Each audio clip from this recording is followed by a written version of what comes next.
Have you ever felt like a transaction just will never close? The stress levels are high, the emotions are high. Well, this is becoming the norm. The more and more I talk to agents just like you, the deals are getting harder. Recently, I said one thing that completely changed the trajectory of an entire transaction, from 5% chance in my mind to close to the closing table on time with happy faces all around. I'll tell you about that and more next.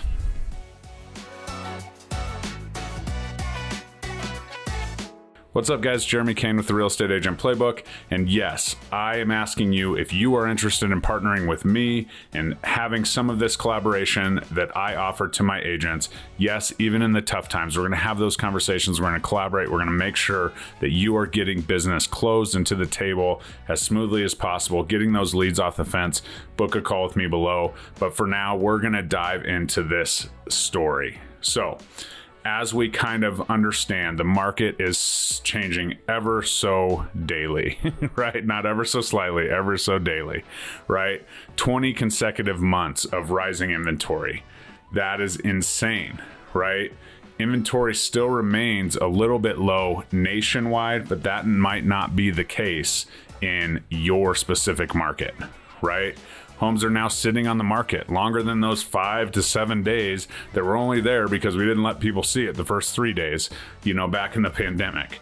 This is something that agents are struggling with all over the place. I'm coming out with courses. I'm posting videos about it. I'm posting short form content about it on Instagram. So if you are interested in seeing this and following along, please follow me over there on those other platforms. But we must understand that with this comes an incredible opportunity for us as agents. And as the transaction gets harder, we need to make sure that we are bringing our service level to the top, to the forefront.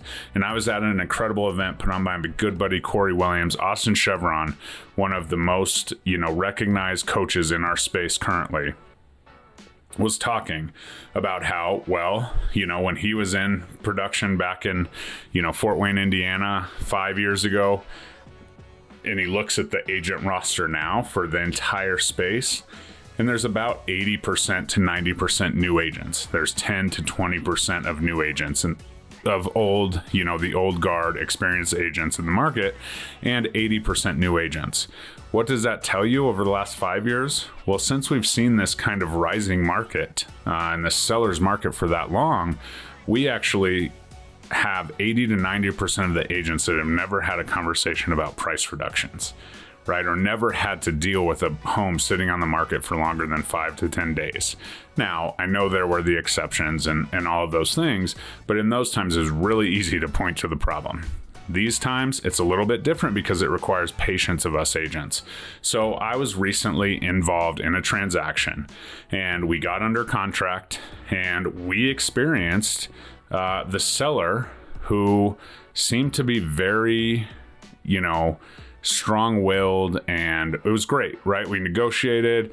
Some of the stuff was included. Turns out she was more attached to some of the furniture and items that she thought were negotiable at time of contract. And we kind of got in this, arms race about, okay, what are we doing here? What are we doing there? We want this bed. We don't want this, chest. We don't want this. It was just a weird kind of situation because the more and more that we went through it, it seemed that she didn't want to, include the things that she had or her agent had included in the description in our conversations. And this became a very much contentious point in the early part of the transaction. Right? We eventually got to a point where okay, we're kind of, we're agreeable, I guess. It was more like, hey, you can have this or this. And then we said, we want this. And she said, oh, actually, I want to keep that. So you can have this, the other thing. And we're like, okay, yeah, we'll take that. And she's like, actually, I want both things. So it was just a struggle, right? And it was clear that the emotional, levels were high, both on the buyer side and the seller side. The buyer was extremely frustrated. And then came the inspection, right? We're trudging through to the inspection, and it was, some very obvious things that we were, negotiating some things that were going to have to be taken care of either way. Now, there was also an outstanding piece of a couple areas of chipping paint. We happened to be a VA loan. So the other agent and I were very aware of this and talked about this throughout the entire contract process. And it was something she was like, yeah, I'll take care of that. I understand, so on. And then came to the point where before the inspection, she's like, I'm not sure if I'm going to do that. And so we were kind of at this point where the buyer was, putting this here, there, and, as we're moving forward, it just came more and more like we said we were going to do something, we're not going to do it. And it just came hit after hit. So the buyer was getting frustrated.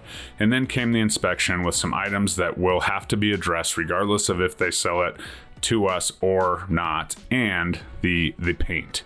And ultimately we went kind of back and forth. We felt like, okay, this is kind of we have to have these things done, right? And I just said, you know what, before I go back to them, let's just wait, right? Let's sleep on it. We have time for the deadline. Let's just wait. And in a time where the emotions were high, people were trying to win, they were, it was almost like a virtual tug of war. And that idea to just sleep on it changed everything.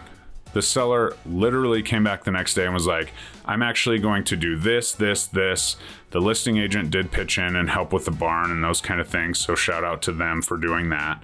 But things that weren't even on our list, they might have been on our original list as saying, okay, but my clients were going to take those on. All of a sudden she's fixing them. Not is she just saying, here's a credit or whatever. She's like, the guy's going to be there on Monday. He's going to replace A, B, C, D, and we'll also do this.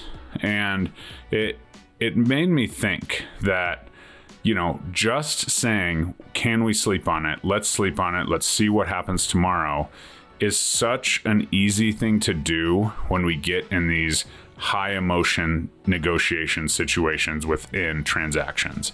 And that's the reality of our market, right? It's go, go, go. It's data coming at you so quickly you can't even digest it all before it changes. And just remembering that when you have time to slow down, or not pushing all of your inspections and things to the very last minute deadline, which I know sometimes is not within our power, is an absolute game changer when it comes to it. And for some reason, I just thought it, right? It's not something I would normally say. I'm usually like, if it's on my desk, let's get it done. I'm a busy guy. But in this instance, it changed everything. And so much to the point where, 10 days later, when we're talking about closing and what to bring to closing and stuff, I was like, man, did this transaction get boring or what? Because we were on phone calls, we were back and forth, where, new updates, crazy during the initial phase, right? Throw in finding insurance in a mountainous property and, the lending stuff and VA and all of that. We got to a point where it was just like, let's let her sleep on it and we will too. And it all changed and it all went silent. Everybody was doing their job like the good old days, right? And when we closed on time, everyone was happy. Everyone felt like they got a fair shake. And here we are today, the day after closing, all because we just let it breathe. We just let something happen. So when you ever, feel like that's a case, if that's an option, just back away. And a lot of times as agents, we escalate the situation, we get competitive. It's not a competition, right? It was never me against the listing agent. It was all of us together to make sure that everybody left, compensated, happy, whatever it looked like. And by the end of this transaction, that's absolutely what happened. And it's not always the case, right? Unfortunately, the seller didn't close in this state. Otherwise, we could have had a happy closing table like the good old days, right? Where at one point it was a 5% chance to even close. Here we are 10 days later, closing and everyone's happy. And that's super important when you look at our industry and where we're at right now. And the beauty of this is I got to take all of this information back to my colleagues, tell the story, lead, help use this information to coach, right? It's now a script that I will absolutely put into my courses and all of the things as I talk to my agents daily. It's important to understand, first of all, they're not my agents, they're my agent partners, but it's also important to understand that this is the type of collaboration that is involved when you're in the right space. It's not always about, oh man, what's this contract question? What's this? Like, let's talk about what's actually going on and let's all be better for the community, right? The only threat to our current industry is outside forces. Whether you believe AI is going to take over, whether you think the commission lawsuits, clear cooperation is going to have a big effect on your business and you don't know what you do and you house that fear. The only thing we can do is collaborate within, form community, and do that. And I'm so happy to do that with my agent partners, with my agent community as a whole. And so if you're in need of that and you feel like a little bit of a void, a little bit on an island, let's have a conversation, no pressure, nothing like that. But let's talk about partnering. Let's see how we can take your business to the next level and achieve your goals. And ultimately, there is no better feeling than working through a problem with a client, having a happy client on the other end of the table, and sometimes maybe just a conversation with another colleague to kind of hold you accountable to understanding what the next best thing is to do in a situation. Maybe that's a game changer for you. If it is, I'd love to talk. So overall, we all left with we all left the closing table with smiles on our faces. The market is tight. The data is telling us something very different than it was 5 years ago. However, it actually is a semi-normal market when you look back over the history of our industry. So if you need anything, if you have any questions, I study the market and I understand that a slowdown in our market is not a setback. It's a strategic advance, and we can absolutely do this together, and we can all win as a community, whether it's in partnership, whether it's just, grabbing lunch, talking about it, shooting the breeze. I'm here for that, because at the end of the day, leadership happens one by one in community with colleagues just like yourself. Thanks so much for watching. Please like, comment, subscribe if you liked what you heard, and let's get you another win today.